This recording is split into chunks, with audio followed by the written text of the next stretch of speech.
Pinjaman online, pinjol ilegal memiliki modus baru untuk menjerat korban.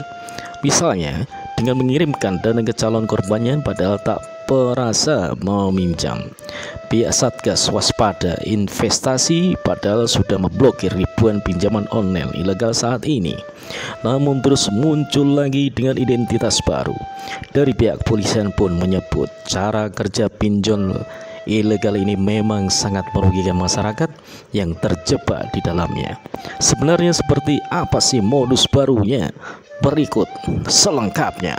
Ketua Satgas Waspada Investasi Tongan L. Tobi menjelaskan ada modus baru yang digunakan oleh pinjaman online ini. Misalnya mereka membuat aplikasi, situs atau web, mencerat masanya, lalu memberi pinjaman dengan mudah dengan syarat yang tidak jelas.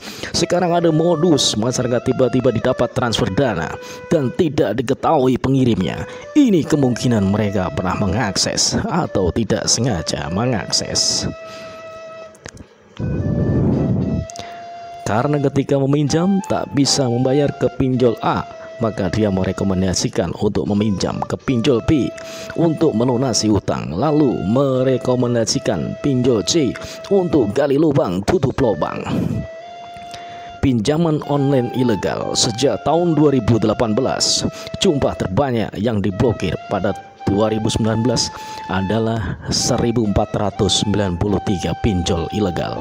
Kemudian pada tahun 2020 mencapai 1026 pinjol ilegal. Selama 2021 ini Satgas Waspada Investasi sudah memblokir 133 pinjol ilegal pada Januari dan 51 pinjol pada Maret 2021.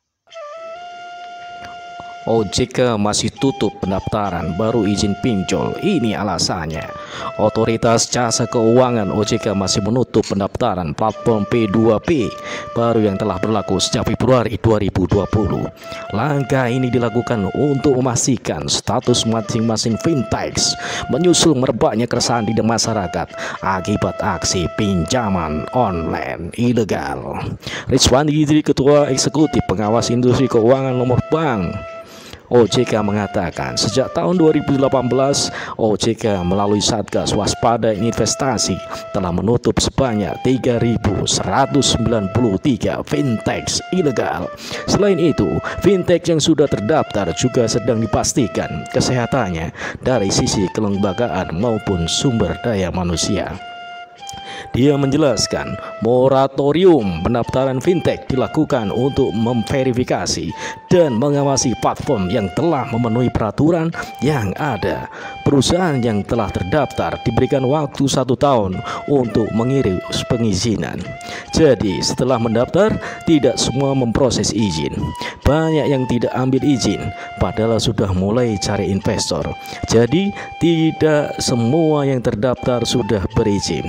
Ini kami pastikan dulu kesehatannya seperti modal dan SDM. Paparnya dalam diskusi daring waspada jebakan pinjaman online ilegal Forum Diskusi Salemba di Jakarta Rabu 30 Juni 2021.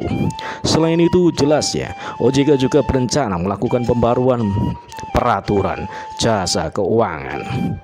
Tahun lalu OJK juga menyusun Digital Finance Roadmap 2020 sampai 2025 untuk mendukung inovasi di sektor keuangan, stabilitas keuangan dan perlindungan konsumen. OJK sedang mengembangkan pusat data fintech untuk mengelola data perusahaan keuangan berbasis teknologi. Saat ini sudah terkoneksi 83 perusahaan yang sudah terintegrasi dengan sistem yang ada. Ini dikejar terus hingga mencapai 165 perusahaan yang terdaftar tadi. Fungsinya untuk membantu perusahaan P2P bekerja lebih efisien dan lebih mantap. Masyarakat perlu mengetahui bahwa setiap penawaran pinjaman online melalui SMS dan WA adalah ilegal. Karena pada pinjaman online ilegal ini ada syarat untuk dapat memberikan izin akses data di ponsel. Data ini akan digunakan untuk menagih secara tidak beretika untuk menghindari terjerat pada pinjaman online. Ada 4 hal yang bisa dilakukan, yaitu pinjamlah pada fintech, peer-to-peer lending terdaftar, pinjam sesuai kebutuhan, pinjam untuk kepentingan yang produktif, dan pahami biaya, bunga, jangka waktu, denda, dan resikonya, peran OJK, dan kepastian hukum. Sementara itu, Ketua Umum Iluni UI mengatakan edukasi adalah hal yang penting masyarakat. Di sisi lain, dia menilai peran OJK sangat besar dalam pelaksanaan dan mengatur pelaku pinjaman online.